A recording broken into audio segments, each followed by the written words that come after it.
What's up guys, Larry Chen here. Welcome to another episode of Hoonigan Autofocus. Today I'm actually at the GM Heritage Center. This place is absolutely insane. It's quite a few cars. I think they said 160 or so cars. But in the collection overall, I think it's over 700 cars. But we're gonna take a tour today. They were gracious enough to open their doors for us just today. So I hope you guys enjoy the video. Hi, Peggy. Hi. Hi. So we're gonna take a socially distanced tour of this place. All right. So you actually work here and you do a lot of events here during normal times, but unfortunately right now there's no events going on. But at least you guys were nice enough to let me in to have this kind of tour. I'm excited. Let's, I guess, go around. So what are some of the normal day-to-day operations that you normally do here during normal times? Well, the GM Heritage Center has three purposes for the company. One is to serve as the repository for the archival information. So we have quite a it's like a library in the business office and a very robust database of information. In this room, this is the showroom, and we serve as a storage facility for many of the vehicles in the GM collection. Our third function is to serve as a conferencing center. So we do things like meetings and seminars and conferences, black tie dinners, galas. So we do our fair share, almost 275 to 300 a year. So we're very busy on a daily basis. The GM collection is almost 700 vehicles. We only have room for about 160 of them. Every vehicle in the GM collection is in the collection for a reason. Each one represents some milestone or innovation in General Motors or automotive history. We have pulled from the collection what we feel are some of the most important, the most iconic, the vehicles that are in the best condition, and those that we know our enthusiasts want to see. So that's how they make it onto the floor here. So how many of these are original or new or untouched versus like completely restored? They didn't decide to make this collection until the late 1990s, and so what they did is they made a list of all the important milestones. They looked at what General Motors had been saving, and they saw what they needed to go after and get. So most of the production vehicles have been on the road, and we purchased them either in restored state or then we restored them. So most of the production vehicles have miles on them and have been restored. There are a few that are first off the line or last off the line. When they knew that they had a winner of some type, they would save that. So there's a lot of first or last. Those would have very minimal miles on it and probably would not be restored. Then of course we also have a collection, many of the vehicles in the collection are concept vehicles, experimental vehicles that were never on the road. And those, depending on their show life and the original purpose, they might have restorations or reiterations. So how many people work here to kind of keep this place? An extremely small staff. We have a maintenance staff, and they are responsible for keeping the vehicles lint-free, clean, the floors, the walls, they keep the lighting going. And then we have me, the event coordinator, and a manager that's off-site. So like, for example, like all of these cars, do they all have the batteries out of them, or are they all actually ready to drive at any moment? Most of them are drivable. We do disconnect the batteries and keep extremely low amount of gas in them. We do move them quite often. A lot of people ask how often do you start them. Just in the course of business, we end up moving a lot of the vehicles. If the cars have to be moved, we try to start every one of them rather than push them. There are a few that we won't start just because it's more difficult on the vehicle and the staff. And we have fumes, and we're inside a building and there's fumes. So there's most okay, the ones that you don't want to start, I'll start them for you guys then. I've never seen the 1911 started, and that is, where's the 1911 these days? Okay, that big white one. Oh, okay. That's the most valuable production piece in the collection. I've never seen that started. for instance. If we ever have to move it, we push it. Got it. So let's start talking about Cadillac. Cadillac was founded by Henry Leland. He grew up in the gun industry and had a firm believer that interchangeability of parts would win wars, and he applied that to Cadillac. He felt that every vehicle should have parts that were consistent and within certain very tight tolerances. And so began the company with a very, with the credo that it still follows, quality, precision, technology, innovation. Only 3 Cadillacs were built in its first year. All 3 were taken to the New York Auto Show in 1903 and sold, and then they took orders for thousands more. So we're not sure. We're pretty sure the documentation on this is not is inconsistent. We're not sure if this is the original prototype or if it was one made from spare parts. But this is what an original early Cadillac would look like.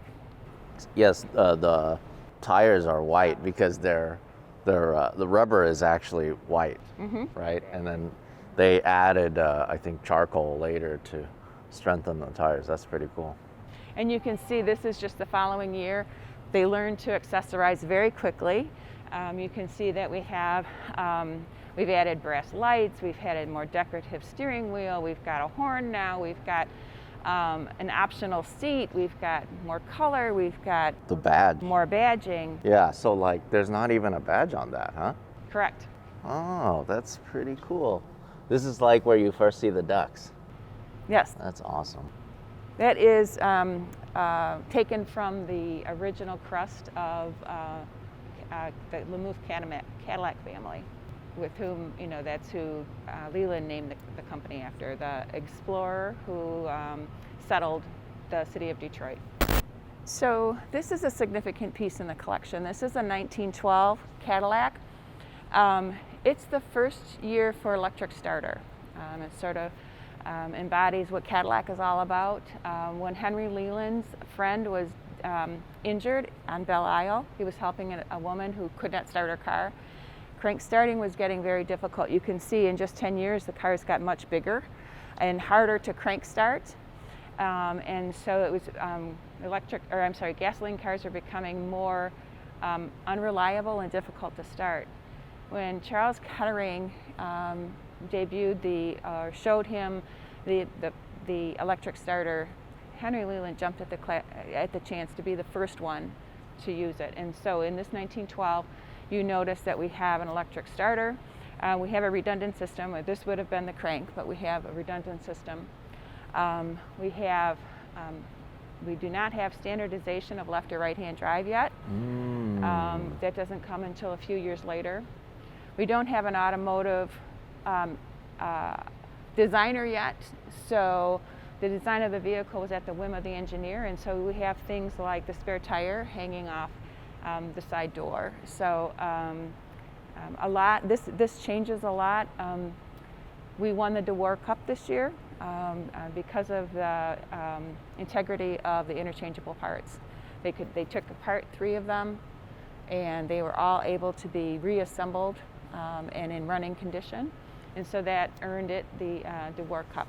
So this is a significant piece in our collection. 1915 is another breakthrough. It's the first year for the mass-produced engine, and this one I do think you're going to look at. This is the 1931 V16. It's a 16-cylinder vehicle, and we're going to see this vehicle later in the 2003 16. It's a concept car in 2003 to give homage to the past of Cadillac's history of producing a 16-cylinder. You're going to see that the engine compartments were designed to be identical. So this was a very opulent car in 1931. Most families were suffering the Depression. $6,500. I'll take it. Yes. It was sold to the General Motors collection for $1 by the original owner. Augusta Little was a teenager in 1931, and like I said, we're in the throes of the Depression, and she inherits a large sum of money, and she buys herself this vehicle and a plane and has them both painted Satan red. This has been restored It was always red, but a previous administration did a two-tone. They also chromed the venting. What a beautiful car. Like, this is a Cadillac. Just, I mean, the way it looks, the way it presents itself. Just really impressive. We've had things like night vision, where when you drive the car, the lights follow. That happens in 1931, but it's mechanical. Oh, that's what this is. That's So what this that's is. not just That's down here. Oh, That's down here. Okay. Right here. So if I turn the wheel, you're going to see those things turn. And don't tell anyone I'm touching the car, okay? Oh, wow. See how they turn? Yeah. That is something else. So Augusta kept this all her life and sold it to us not long before she died. Her son was embarrassed to be picked up from school in this. In the 1940s, we start the early iterations of the Cadillac's vertical lighting system. Harley Earl starts as the designer, and he is enthralled with the age of aviation. And so you're going to see he starts taking styling cues from the P-38s, and you're going to see that vertical lighting system start as early as 1942. We can't visit the Heritage Center without pointing out this vehicle, and I tried to make very sure when we laid these cars out, that this was at the end of the row so you could see it. It's a 1959 Cadillac. It's the pinnacle of the fin era. You're going to see that fin is the tallest produced fin. It's something like 22 feet long, and still only fits 5 people. I just looking at this, like, I just couldn't imagine driving this on the road today. It's just, you couldn't even fit anywhere, really. How many garages can fit something that long? Yeah, it like takes the space of 2 cars pretty much now, you know? It's so cool. But I mean, yeah, like you said, the rocket styling. Yep. Like, it's like a jet engine. Yep. Unbelievable. We're going to start a much more modern era now. Harley Earl retires in 1958, and in 1959 Bill Mitchell takes over, and he's a completely different guy. He's very flamboyant, and styling changes immediately. You're going to see that things become more crisp. He's also influential in new designs. Think Stingray, because those are heavily influenced by Bill Mitchell. And so here we have a more modern look, for sure, to the Cadillacs. You can see the long front end, the vertical lighting has started. This long engine bay was originally designed to have a V12. The engine program was canceled, so there's plenty of room for the V8 that's in there. Do you guys have a beast here? Like the presidential? No, this is our representation of it. Oh, okay. All right. We just have these. They are highly protective and from a security perspective. So we just have the models. The art and science collection vehicles. This is where they decide to right themselves with the market and meld technology with an edgy new diamond cut look, but still stay true to their heritage and DNA. And so we start with the Evoque, which was a concept car. You can see that, you know, the fact that it's a 2-seater, they're going after a newer market, a younger market. 1999. This is just full of new technologies. It has in 1999 night vision, an auto park system. It has internet connectivity. I remember when this came out and said, why would a car need connectivity? You know, you're supposed to be driving. Well, you know, this is a prelude to things like OnStar and all the things that we need now connectivity for. But, you know, they were, you know, concept cars think 20 years ahead, and they were definitely on target with this. The Converge comes in 2009. It is Cadillac's version of an electric vehicle. It borrows technology from the Volt, and it certainly incorporated a beautiful design. It was only produced for 2 years, but on the road it was a beautiful production vehicle. It looks almost identical to this concept car.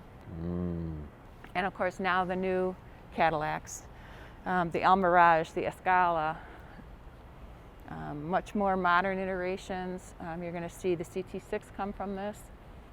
Of course, I mentioned that 2003 16. This is the 2003 16. Oh, it's a 16-cylinder vehicle. The hood hinges in the center, just like it did in that 1931, to mimic and to give homage to the history. The wheels are huge. Yes. 24s, of course. There's a Bulgari clock in there. There's solid crystal.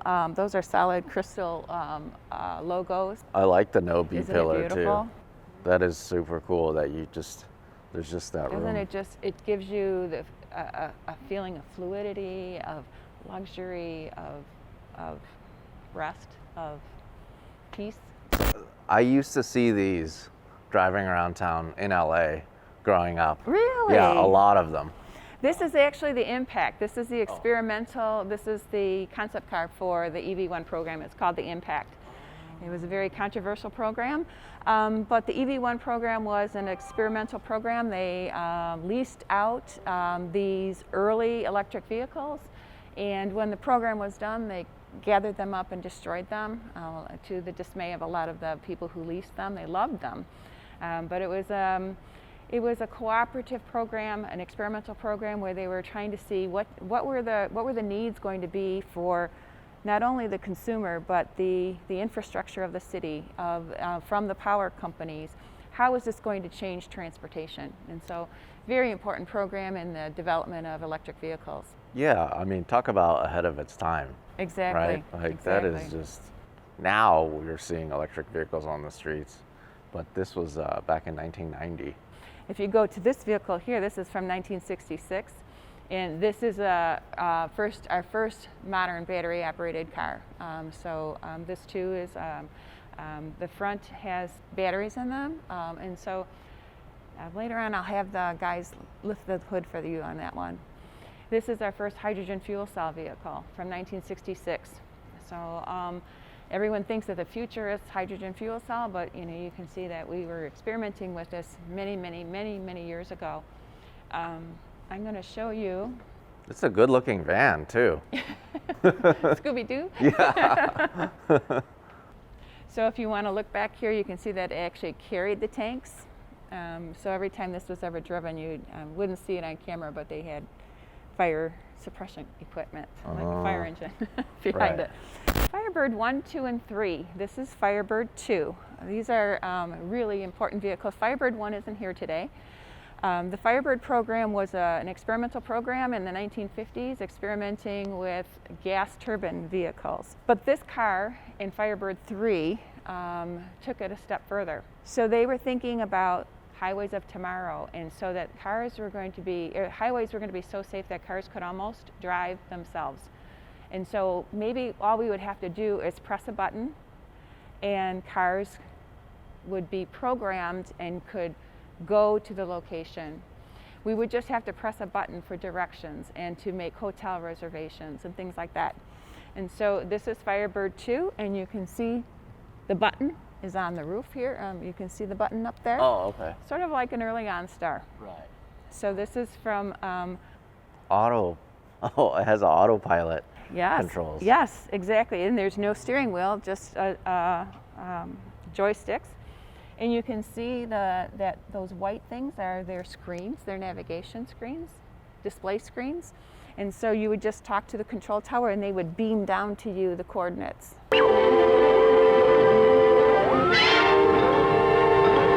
Yeah, and then back then, when people saw this, they're like, sure, buddy, this is never gonna happen, and now you can actually program where you're going and the car will take you there. Firebird 1 looked like a rocket, and it was for a single driver. It was really experimenting with the gas turbine, and the exhaust system was so hot that it could only be driven on a track. but with just a few years, they learned how to process that heat, and so they decided we could go with a family car now, and so that's why this is a 4-seater. How many gas turbine cars are here in this collection? In the collection, well, there'd be Firebird 1, 2, and 3, and then there's one more that I know of that we've had on the floor. The Express is not here today, but it was a turbine. This is Firebird 3.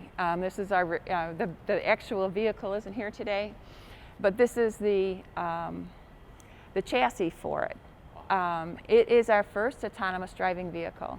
Wow, it's That's like the steering wheel. it's so futuristic. So we have a traditional motor that controlled things like air conditioning, things like that. Then we have the gas turbine engine. But today we also really emphasize its autonomous driving. So this is the mechanism that allowed it to be autonomous driving. And the idea was that there would be a wire in the road and that this would follow the wire in the road. And this is the relay control unit that allowed that to happen. The joystick gave you forward, back, and braking. Very important in the development of where we are today. But back then, it was just an experimental vehicle. This is a 1953 is a centerpiece for the Buick anniversary. This is the Skylark. It's a magnificent vehicle. It was. I like the color. Yeah, it is. It has a racy appearance. It was restored, and one of the things I like to point out about this vehicle, in a restoration, there's always different attitudes. Do you restore it to be the way it should be, or do you restore it to be the way it really was? And so you're going to see things like the side sweep here. It doesn't match. It doesn't quite line up, but that's the way it was. Oh, because See how it doesn't match up, but that's the way it was. I think it's one of those things where a lot of like muscle cars from like the 70s and late 60s, like when they restore it correctly, you have to like make sure you do the overspray in a way on certain parts of the car, so it actually looks like it the way it left from the factory. Mm-hmm. But that's pretty cool. That makes sense that they would just keep that alignment. This is the first Riviera I've ever seen that's not modified and stock. Really? Among restoration people and vintage car owners, the Rivieras are becoming more popular. The Chevelles and the Novas and the Corvettes, those are almost all taken, So now the Rivieras are becoming the new value. You can get parts. There's a lot of interchangeability of parts. You can get parts, and they're beautiful vehicles. So you're going to see more and more of it. Yeah, I mean, I've shot so many of these where like everything's shaved, door handles are shaved, it's completely slammed to the ground, maybe with a little bit of a lowrider flair. It's pretty cool to see one in stock form. They're beautiful vehicles. They really are. This is one of the few that I've driven. A GSX? Yeah, GSX, which I know these are so special. We could do the 70 GSX, or we could do the 70 Chevelle. They're so iconic in that muscle car era. Yeah. They all have that fastback look. You can see that the early beginnings of muscle cars starts in the mid 62, 63, 64. Actually, the 1964 GTO is considered the first muscle car.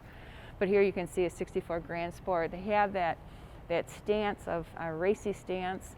It's a light car with a big engine, and you can see that within just a couple years they learned to add in that aerodynamic fastback. So this is a GNX, and so it's a turbo. Yeah, and I think the story is they made one for every single dealer, and then some GM execs were like, "Oh, I want one too," so they made just a couple more. So, but it's just so cool to see one in this condition. This is VIN 1 for the GNXs. Oh, this is the first one? Yeah. Okay. You can see the interior treatment has the GNX logo on it. That's unique to a GNX. The blacked out venting, the turbo hump, the blacked out grille, the badging for it, the the window flare or the wheel flares. Yeah, it was so ahead of its time back then, but like now, so many performance cars are turbo, and you know, they may not have a 8-cylinder motor, but they're still making so much power. But this is like kind of like the first. This is crazy. 1985. This is like a bubble. You know, we just got this about 2-3 weeks ago, and this is my first time seeing it myself. It's a concept car called the Buick Wildcat. We don't even have a wheel stand for it. I haven't done the research on it yet. Well, you know it's serious when there's a panel called command module and emergency canopy release. That's pretty cool. So these are all cute cars. The interior is amazing. This is a 1976 Chevette. It was an early entry into our small car market. We were trying to combat imports at the time. So in 1976, the United States was celebrating its bicentennial. And so if you look at the interior, you're going to see that this is our bicentennial optional fabric, and this is the Liberty. You can see the Liberty. I can't believe that this says dealer cover. Like, so this vehicle was never sold.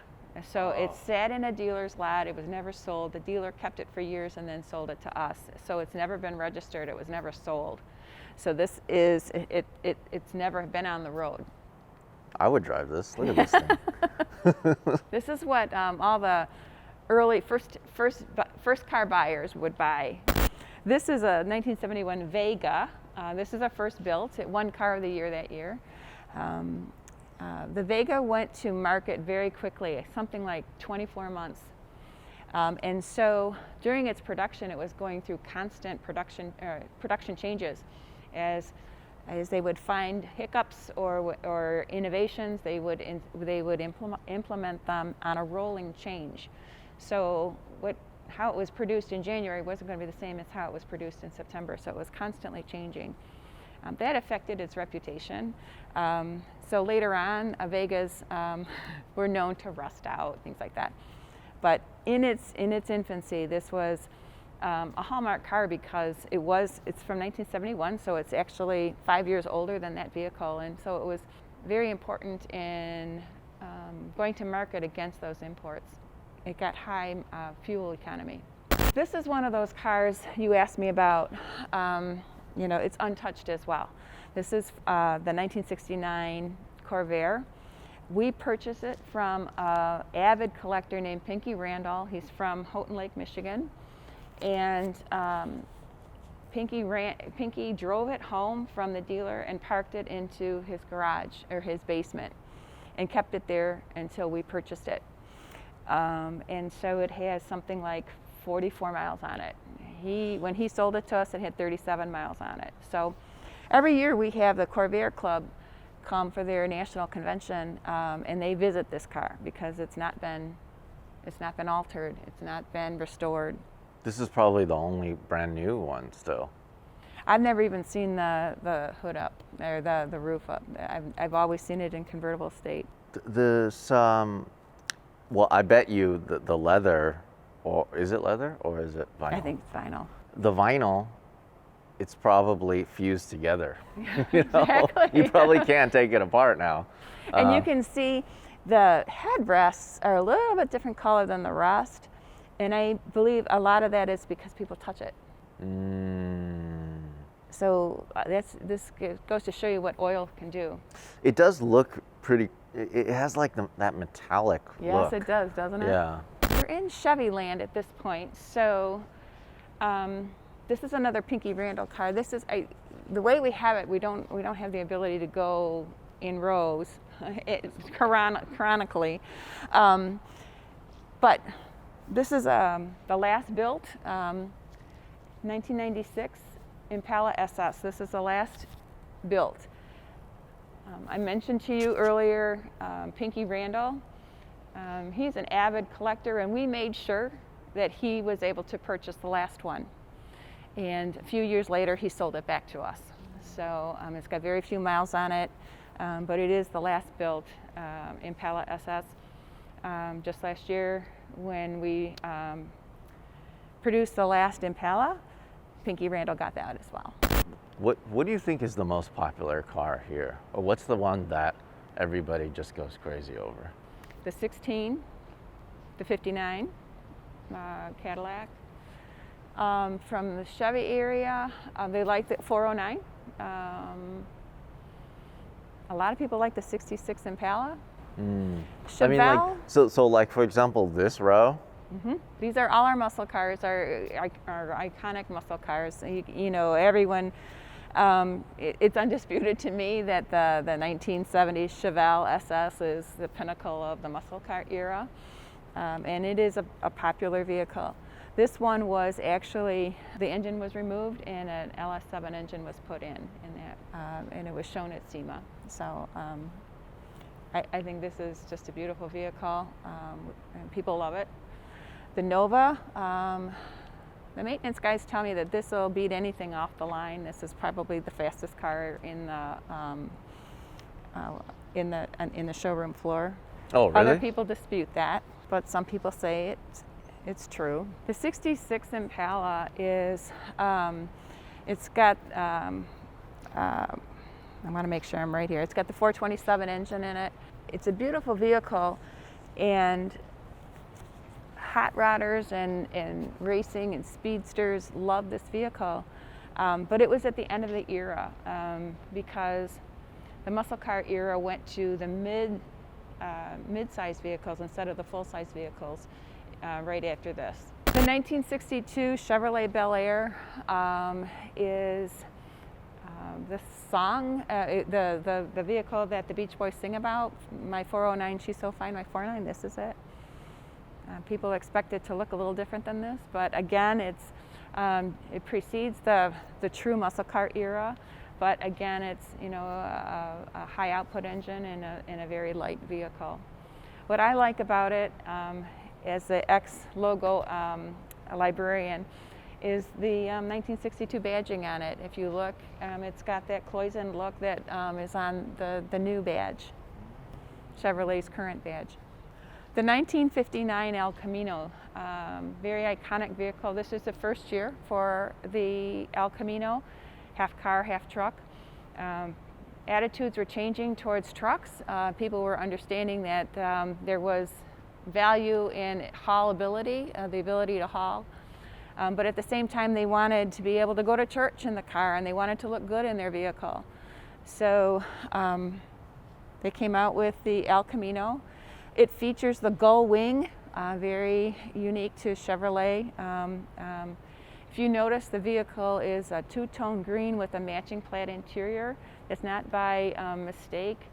Harley Earl had hired a design team, an all-female design team, because he recognized the importance of females in the family decision as what vehicle they're going to buy. So this would have been a good example of the work of the damsels of design. So two-tone paint, matching plaid interior. You're going to see that again in this one. This is the first year for Impala. You're going to see the same thing. You're going to see very bright colors. I think there's something like 13 different colors available. A matching interior. We have images in the archive of when you open up the trunks of some of these, they actually had matching luggage as well. So. Do you know what this thing is? What is that? Yeah. I forgot what it's called, but it reflects up. It reflects up into, so you can see what the light is, if it's red, green, yellow. Traffic light. Because the windshields are very vertical, and so you didn't have to do this. You just looked at that, and it reflected the. Oh, how neat is that? Yeah. Then of course the '57 Chevy, very iconic, part of the Tri-5, recognizable with this aluminized panel here. So, like, in my opinion, this section is like the restoration section, right? This is the section where I've actually been able to see a lot of these cars in similar condition, you know, because people, these are the ones, unlike that, what was that one called over there? The Omni? Or the Chevette on the left, the brand new one? Yeah. Yeah. So like, people, if they bought something like that, potentially they wouldn't restore it, you know, because it's not super special like these. It's pretty cool to see that you guys kind of highlighted them. Yeah, that we did that. Yep. We have our Camaro story here. Our Z28 or 74 didn't fit, so we had to put them here. But these are all our Camaros. Obviously, came out to counteract, the Ford. First year for Camaro is a '67. It was chosen to be a pace car. Just 2 years later, we have a new generation, and it too was used to pace. So you can see that Camaro was always designed for the youthful driver, driving for excitement kind of thing. We stopped production of Camaro in 2002, but we started listening to our people, and they really wanted the nameplate back. So you're going to see 2011 we bring back. Yeah, you can't drive anywhere without seeing the new Camaros. Yeah, so the 2006 Concept Camaro went to market almost identically to its concept, and then you can see that then they came out with a convertible. So that's the vehicle. That's the only vehicle I've actually driven. Oh, this one? Yep. Where did you drive it? At the race? At the Indy 500? Well, in the Detroit area, every August we have a thing called the Woodward Dream Cruise, and over 1 million people come. And so I drove this the Woodward, down Woodward. It's a week long. It used to be just on Saturday, and now it's quite elongated. It's almost a week of activity. And that week we were celebrating the 100th anniversary of Chevrolet, so we drove 100 vehicles down Woodward. And I drove this one. I'm sure a lot of people volunteered right away. This is our Corvette section. Is there one Corvette that you'd like to talk about? Because they're all cool. I mean, we could definitely. I think we need to talk about the 63. Yeah. And the 53 first. Definitely the race car is cool. So, is this a replica? No, this is it. Oh, this is an actual race car. Mm-hmm. Wow. They would have more than one, but this is one of them. No, I know. Yeah, I've had a chance to. I really don't know that much about this one, so I don't want to go on camera on that one. But you can take. Yeah, I could talk a little bit about it. I've photographed these quite a bit.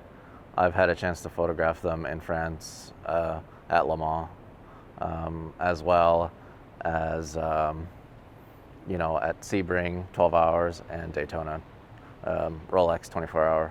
When you talk about Corvette, you need to talk about the beginning, the 1953 Corvette. The first year for production for Corvette is also our first use of fiberglass. Only a little over 300 were made. They were almost hand-produced in a factory in Flint, and all of them were white with a red interior. If you look, none of them had doorknobs. You had to reach in to open the vehicle. We were very selective on who we allowed to purchase the 1953 Corvette. We wanted to position it right in the market. So we wanted to make sure what people who bought it were what we now call influencers. And so very iconic vehicle, beginning of history for Corvette. I really think we need to talk about this one, the 1963 Corvette. Yeah, this is the one. So every time Corvette changes its body style, it gets a new badging, and it becomes another generation. So this is the first year for the second generation of Corvette. Huge style difference. Again, Harley Earl has retired and Bill Mitchell has come in, and he names this the Stingray. This is a very collectible vehicle because it's a 63. It's the only year for the split window. Right, got exactly.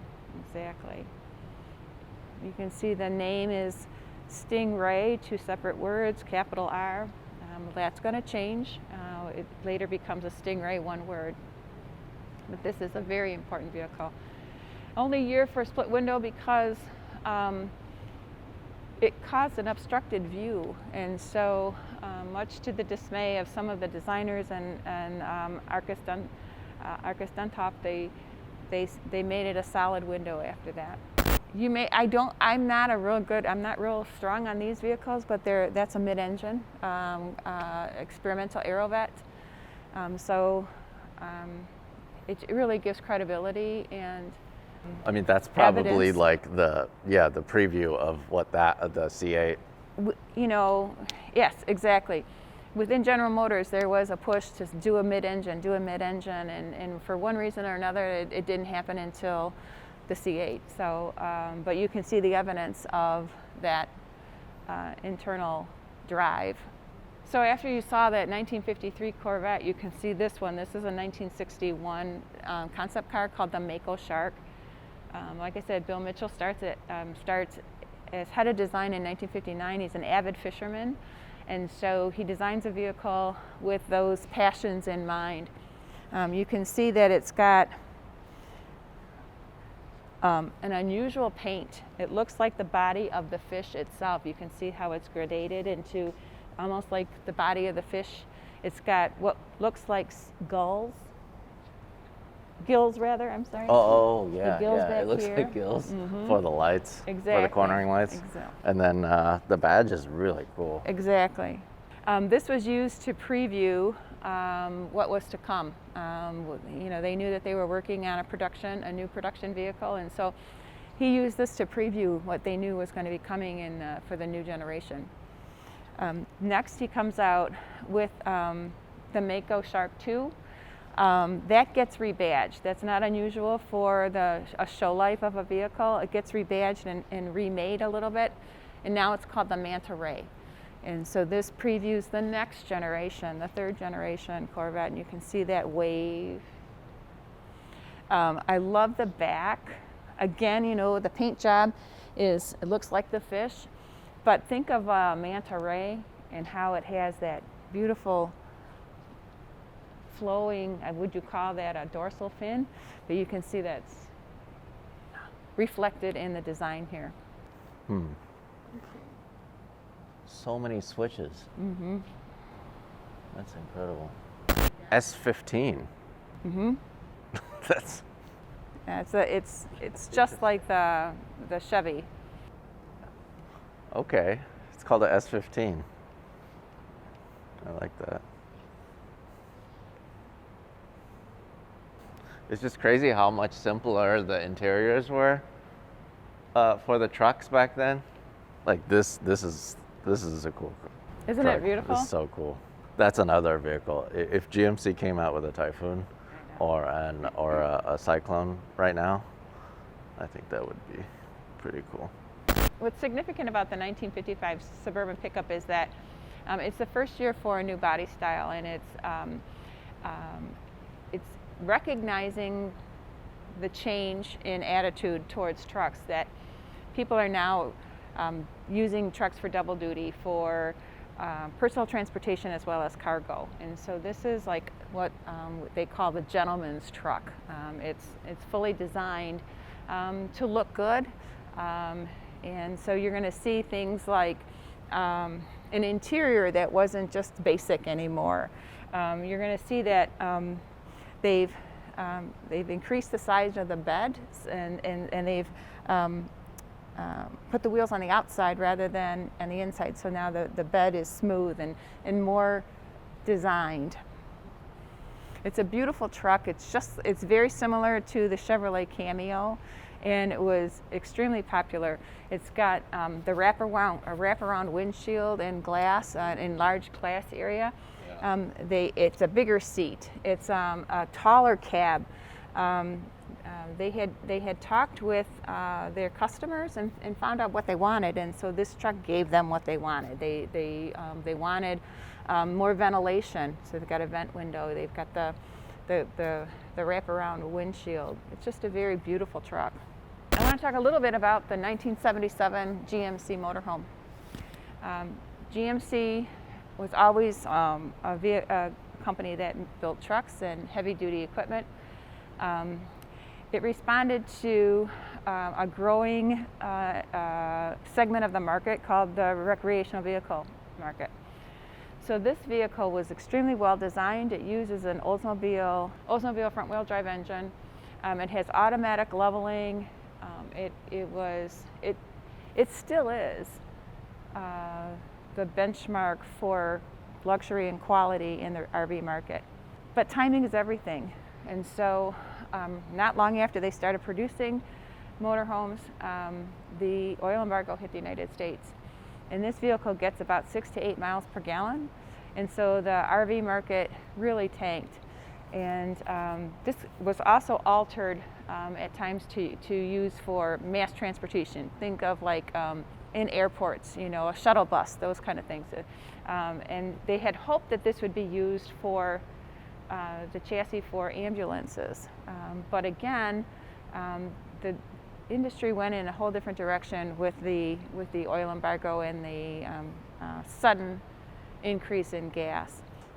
Are we able to go inside of it? We can if they have it locked. If they don't have it locked, there's only one door. There's no passenger door and there's no driver door.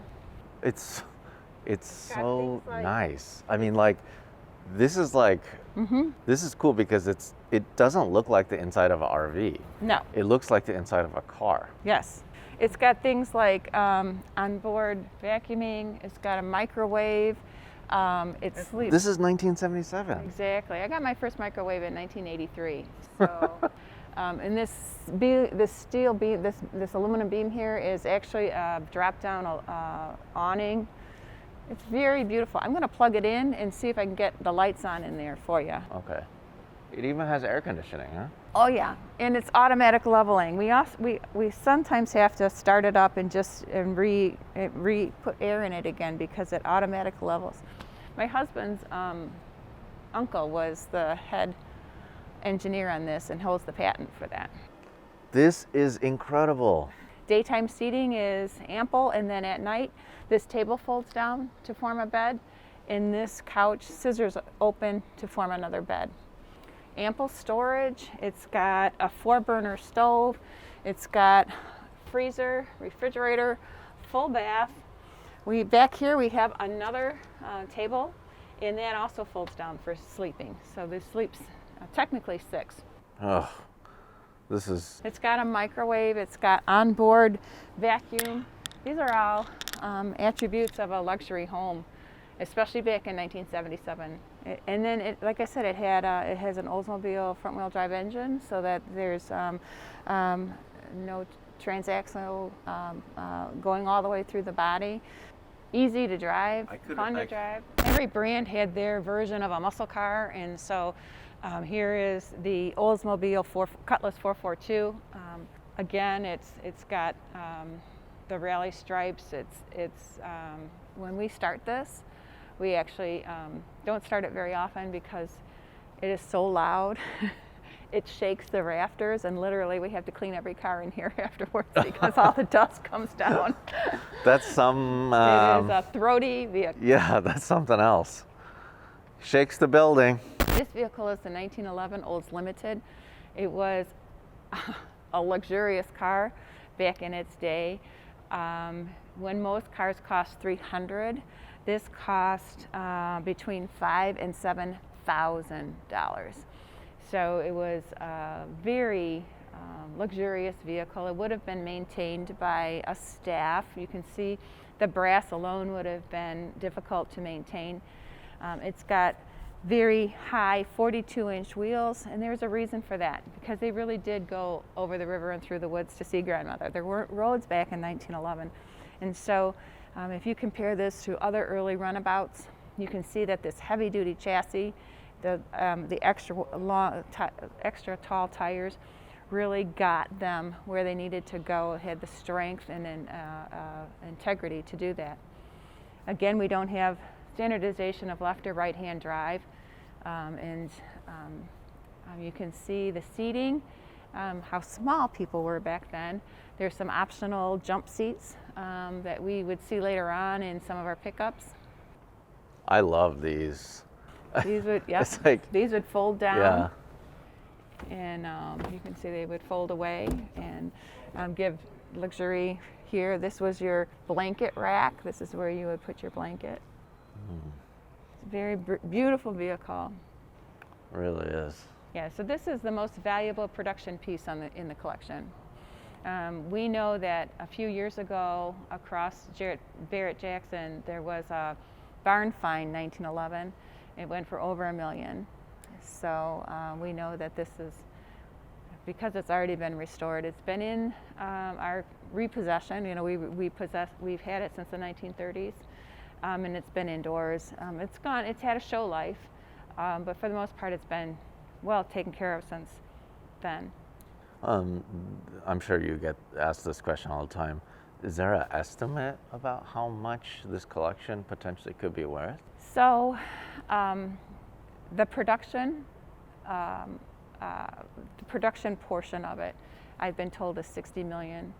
And I'm sure it goes up and down. And too. that's not including the specialty vehicles. You know, something like the Y-Job or the LeSabre or all those specialty cars are probably they're priceless. You know, we couldn't give a price for those, and that number isn't including the specialty cars. We talked so much about the muscle car era. I did want to point out this 1964 Pontiac Tempest Le Mans GTO.